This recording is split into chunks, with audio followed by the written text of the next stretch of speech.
Hello everyone. আজি আকৌ মোৰ দুটা কাস্টমাৰ ওলাইছে থ্ৰেডিং কাৰণে মই থ্ৰেডিং পাৰ্লাৰৰ কাম কৰিছোঁ আজি মোৰ ফেচিয়েলৰ আৰু থ্ৰেডিঙৰ কাম আছে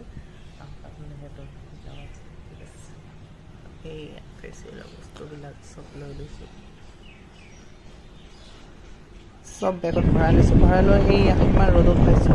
কিন্তু ৰ'দ ওলোৱাৰ কাৰণটো নহয় ইমান পাৰ্লাৰ চিটিতে মোক মাতিছে কিয় ন মোক ভাল পায় কাৰণে মাতিছে সেয়া মই ৰ'দত ওলাইছোঁ কাষ্টমাৰৰ কাৰণে তাৰপিছত মোৰ বোলে বসন্তীৰ ভোক লাগি গ'ল তাক ভৰাই ল'লোঁ পেট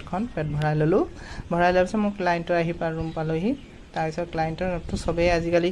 ভিডিঅ'ছৰ কেমেৰা চাই আহিবলৈ ভাল নাপায় তেখেতে মেকআপ হ'লে বেলেগ কথা কৈছে ফেচিয়েল কৰিলে ভাল নালাগে তাৰপিছত মই কি কৰিলোঁ তাতে কৰি পেলাই মই আকৌ ওলাই গ'লোঁ মোৰ হেয়াৰ কাটৰ কাৰণে মই হেয়াৰ কাট ইয়াৰ চাৰ বেলেগত কাটিব মোৰ ভাল নালাগে ইয়াতে মই বহুত ধুনীয়াকৈ হেয়াৰ কাট দিছে ফাইনেলি মোৰ লুকটো হেয়াৰ কাটটো কেনেকুৱা লাগিছে ক'বচোন কমেণ্ট কৰি ভাল লাগিলে মই ফাইনেলি কৈছোঁ ইয়াতে আহিলে বহুত ধুনীয়াকৈ কাটে দেখিছেনে ঠিক আছে বাই বাই